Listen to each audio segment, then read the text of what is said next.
Bonjour, bienvenue sur Authentique Interview. Bonjour, merci de l'invitation. Je t'en prie, avec plaisir. Peux-tu te présenter pour ceux qui ne te connaissent pas? Donc, moi, c'est Némésis, artiste lyonnais, originaire de Saint-Priest, D'accord, dans le rap depuis 13 ans déjà. très bien. Némésis, c'est ton nom de scène, d'artiste. Que veut-il dire? Némésis, c'est le nom d'une divinité grecque qui incarne la colère des dieux et la justice divine. Voilà, j'ai pas choisi ce blaze au hasard, dans le sens où j'entendais beaucoup d'on-dit sur le rap, comme quoi c'était une sous-culture. Enfin bref, j'en passe des vertes et des pas mûres. Et je suis justement cette fameuse Némésis qui vient prouver justement le contraire de ces on-dit que l'on entend de manière assez péjorative sur le rap. Voilà, une sorte de vengeance. D'accord, c'est bien trouvé. Quand as-tu commencé le rap? J'ai commencé en 2013, de base c'était en solo. Et puis après, petit à petit, j'ai pu monter mon collectif Parasite Urbain, Mhm. donc, collectif de rap national. Donc il y a, On pourra en parler. on un pourra peu en parler, plus tard. on aura Oui, l'occasion d'y revenir justement. tout à fait. Quels sont les artistes qui t'ont inspiré? MC Solar, après je dirais Desporuti et récemment 404 Billy, je pense que c'est des gens qui ont un débat assez intéressant à apporter. Puis après je dirais Rof. Très bien. D'où te vient ton inspiration? De tout, de partout, dans ce vaste monde, ne serait-ce que même au quotidien, avec des gens, que ce soit toi ou ma famille, si on n'arrive pas à trouver l'inspiration avec tout ce qui nous entoure, inutile de chercher ailleurs. On est bien d'accord. Comment décides-tu des thèmes que tu veux aborder dans tes chansons? Comment tu t'y prends? Bah, c'est au feeling. Franchement, j'ai pas spécialement de thème bien précis. Après, c'est en fonction justement de la mélodie qu'on me propose, ou que ce soit en fonction de mon humeur. Il y a des jours avec et des jours sans, et dans les jours sans, bah, je me dépatouille, je fais avec. C'est au feeling, tout simplement. Très bien.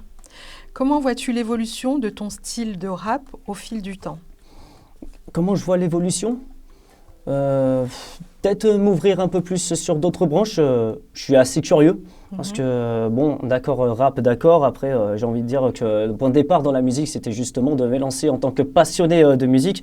Pourquoi pas essayer de toucher à d'autres styles musicaux, quoi. Mais à voir ce que le destin me proposera. D'accord, C'est qu'une affaire de mystère. très bien. As-tu fait des collabs et avec qui? Oh oui, oh là, j'ai fait pas mal de collabs. Bon, bizarrement, pas spécialement avec des artistes de la ville. J'ai plus fait des collaborations de l'extérieur. Je pense notamment à, bah, déjà avec mon collectif qui est dispersé un peu de droite à gauche, donc Malik of Paname, avec I2FI, D'accord. avec Famas qui tient aussi sa chaîne de musique censurée Sale Musique. J'en parlerai un peu plus tard. Sinon, j'ai collaboré avec des artistes de La Réunion, genre Rasoir, El Briga, qui est oui. du 59. Et d'autres collaborations que je ne pourrais pas dévoiler malheureusement parce que ça serait spoilé 2026. D'accord, oui. Bah Donc alors, on il y faut reviendra pas. plus tard aussi. Exactement. Tu reviendras pour en parler. C'est ça. As-tu déjà fait de la scène? Bien sûr, j'ai déjà fait des scènes, je pense notamment à celle du Quai Ouest, vers Saint-Étienne. J'avais fait vers Sainte-Foy-l'Argentière aussi. J'ai fait quelques scènes locales du côté de Saint-Priest. J'ai participé à quelques open mic côté Grouvry et Péniche Loupika. Mais sans ça, après, non, c'est les seules scènes que j'ai su faire dernièrement. Très bien. Quel est le titre dont tu es le plus fier? Le titre, on parle de ma discographie. Oui, absolument. Je dirais Assassin's Creed, sorti en 2015 sur le projet Talent Instable. C'est vraiment un morceau qui me correspondait, je pense, le mieux à l'époque où j'étais vraiment dans une phase où je cherchais justement une espèce de réconfort dans une vie qui me promettait que de la poisse en fait. Et, non, pour moi, c'est mon morceau coup de poing qui me représente le mieux. D'accord. Tu es leader du groupe de rap national Parasite. Quel est ce collectif? Qui est-il et qu'avez-vous fait? C'est un collectif qui a été monté déjà par le biais de certaines rencontres ou même par la magie d'Internet. On a fait quelques collaborations de droite à gauche, on avait eu quelques projets en commun et c'est vraiment je pense un collectif bien soudé et qui n'ont pas été choisis dans le biais des hasards, qui ont été choisis avec minutie et surtout avec cette même linéaire qui nous a tous regroupés justement, qui était celle de la passion sans rechercher ne serait-ce qu'une once de gloire ou autre. C'était vraiment l'esprit pur de passionné. D'accord. Et qu'en a-t-il découlé justement de tout ça? Il y en a qui ont arrêté, il y en a qui persévèrent, d'autres qui sont au point mort. Mais le collectif est toujours là, même en dehors de la musique, on s'appelle de temps en temps, on se soutient mutuellement, même en dehors des caméras ou même en dehors du studio, on s'appelle s'il y a quelque chose qui ne va pas. On reste bien soudés. D'accord. C'est bien plus qu'un collectif, à la longue, c'est devenu une famille en Une fait, famille, littéralement. c'est très bien. très bien. Alors, sans t'offenser, le rap français est dominé par les artistes renois et rebeux. Penses-tu que le rappeur blanc est suffisamment représenté et visible? Bon, après, je pense qu'il y a déjà une question de marketing. Après, bon, c'est vrai que le rap est principalement une culture afro-américaine. Exactement. Mais non, après, j'ai envie de dire, la passion, elle n'a pas de couleur. Exact. N'importe qui peut faire du rap, que ce soit le pecno de Race Campagne ou même le grand bourgeois. À partir du moment où tu as quelque chose à proposer, que tu as l'essence même, le rythme, même le verbe, non, je pense pas que la couleur de peau même soit un réel problème au sein de cette culture. D'accord. Alors, il y a Jul, il y a Big Flo et Oli. Bon, pour moi, c'est pas l'essence du rap, bien que je respecte leur travail parce que c'est très difficile d'écrire des textes aussi. Après Orelsan, et on va dire, si on veut aller un peu plus loin, il y a Eminem, on n'a pas eu de stars blanches qui sont sorties du lot. Alors, est-ce que tu penses que justement c'est à cause des codes du rap ou c'est une autre raison? Non, je pense qu'il y a une autre raison. Quelle raison. Eminem, ce qu'il a forgé, déjà, c'est son vécu. D'accord. Orelsan, ce qui a pu le forger, après, c'est son évolution. On est passé du gamin complètement immature sur Perdu d'avance à quelqu'un qui avait des sujets, des débats à porter dans Civilisation ou même sur le chant des sirènes. Il est devenu beaucoup plus proche de l'humain que centré sur sa petite personne. Non, je pense que c'est plus... Je pense que c'est à cause des codes justement du rap qu'il n'y a pas de rappeurs blancs qui émergent parce qu'il y a des talents. On ne va pas se cacher, toi tu en fais partie, mais pourquoi on ne donne pas la visibilité justement aux rappeurs blancs? Et c'est pareil aux États-Unis, j'ai envie de te dire. Donc pourquoi ça n'existe pas? Peut-être l'industrie et ses critères, ça peut jouer aussi. Donc tu penses que ça viendrait de l'industrie de la musique? Je pense que l'industrie, il contribue pas mal, oui. Je pense qu'il y a certains codes à respecter, oui. D'accord. Je pense. Dans ces cas-là, ça voudrait dire qu'ils donnent la majorité aux Renois et aux Rebeux dans le rap. Ouais. Ouais, c'est bien dommage. C'est dommage, ouais. Toi, est-ce que tu as trouvé ta place en tant que rappeur blanc, j'ai envie de te dire? Le plus dur, ça n'a pas été de trouver une place et surtout essayer de la garder et de garder une certaine constance. Après, j'ai pas été reçu avec les éloges du peuple bien au début, d'où justement après l'appellation de parasite urbain.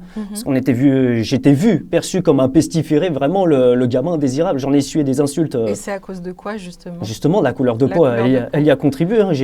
Donc, un blanc n'avait pas spécialement sa place, même à Lyon. D'accord. Ils sont assez restreints. Bon, Cassius Belli, il a su se démarquer, lui, absolument. de son côté. Donc après, ça lui a bien ciré les pompes, mais par profit. Exact. Mais au-delà de ça, non. Après, ça a été surtout de garder sa place et puis surtout de s'imposer, pas jouer typiquement un rôle qui ne m'est pas titré. Moi, par exemple, j'ai jamais fait de garde à vue, je veux pas en faire. La drogue, je l'ai légèrement consommée. C'était une affaire de 6 mois, mais j'en ai pas fait l'éloge non plus. Après, moi, c'était plus une barrière où j'étais plus sous une bannière où j'étais là pour rassembler les communautés, dire écoutez, on est tous faits pour s'entendre, on n'a peut-être pas les mêmes opinions, on n'a pas les mêmes croyances, mais on est bien fait pour s'entendre en fait. Absolument. Et à partir de là, ça attire un certain respect parce que voilà, je me la pétais pas plus haut que mon cul, j'avais des discours de paix, l'objectif, même l'adage, c'est restez vrai, restez vous-même.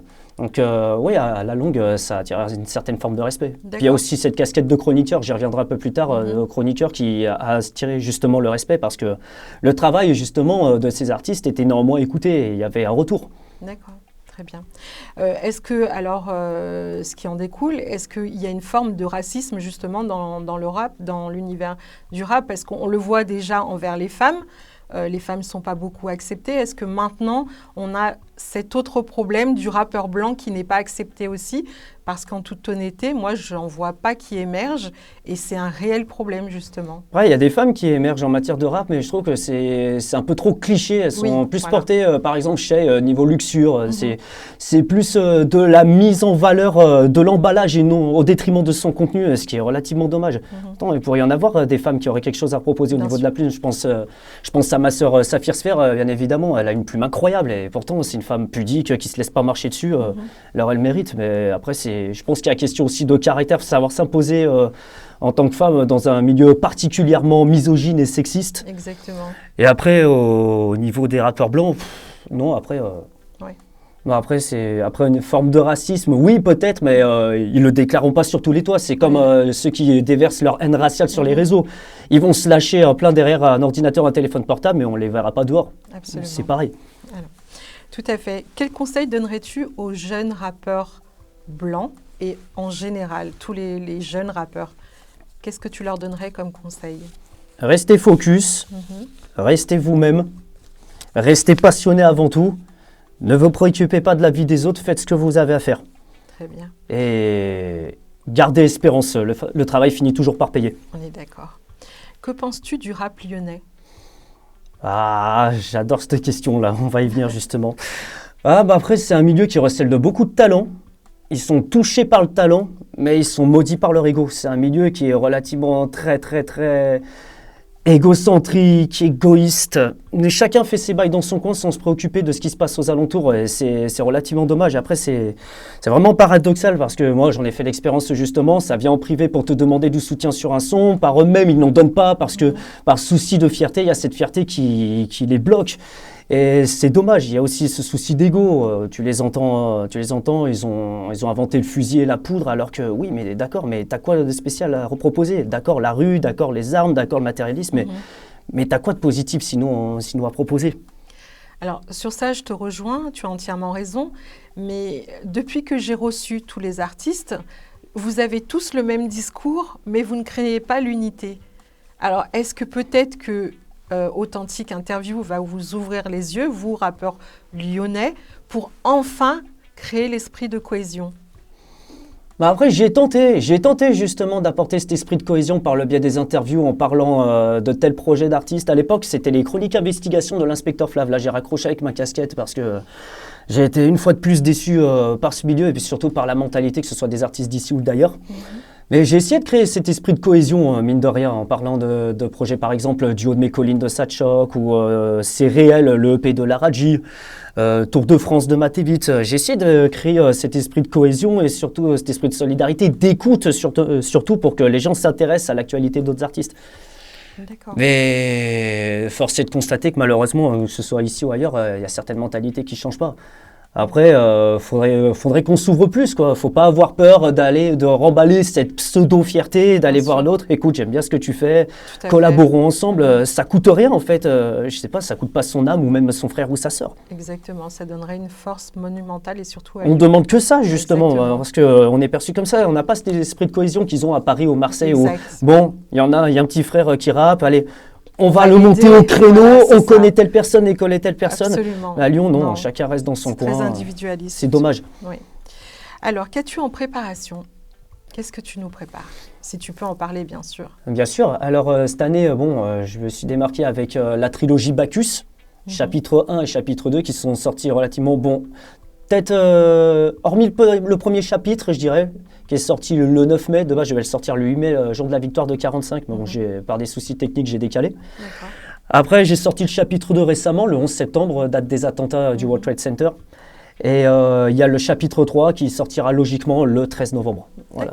Ça reste vraiment sur le thème de la tragédie parce que c'est surtout les sujets abordés dedans. C'est une série d'opinions, c'est une série d'avis qui se rejoignent et qui ont tendance à impacter l'auditeur et à lui faire entendre ce qu'il ne veut pas entendre. En fait, je ne suis pas là pour entendre ce que les gens veulent entendre.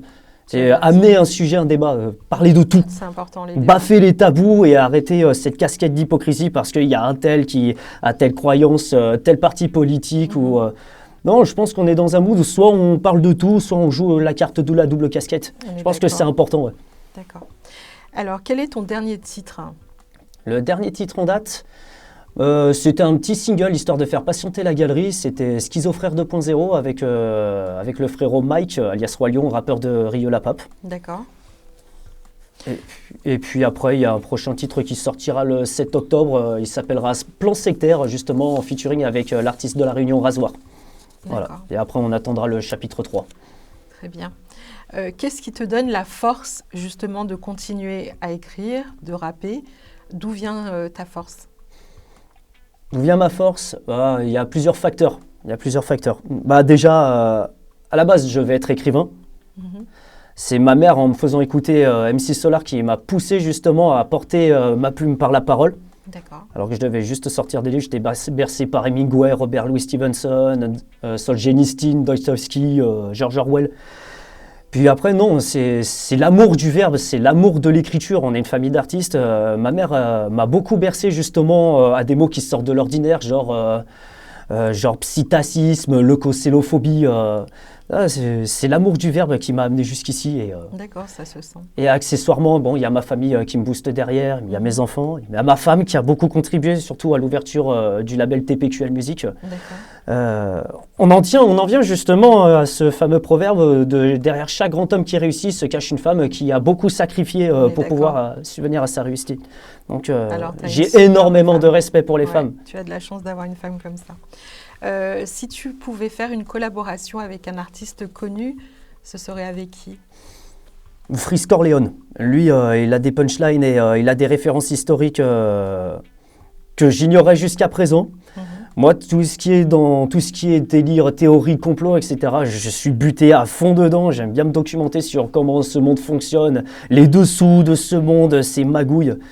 Non, moi, ce genre de collaboration, moi, ça m'intéresserait bien, ouais. Sinon, en dernier lieu, je dirais Despo.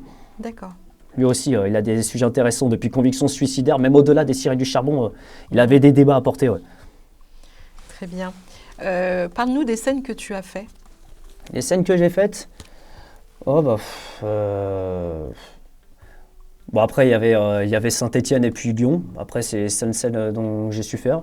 J'ai trouvé que le public stéphanois était beaucoup plus percutant que le public lyonnais. On sent que c'est une ville qui est très, très, très bercée par la culture hip-hop. Après, je ne dis pas que Lyon n'est pas suffisamment bercé, mais j'ai senti moins d'euphorie, en tout cas, que je n'en ai eu dans le 42, quoi. D'accord. Désolé à nos amis pro-olympique lyonnais, mais... D'accord.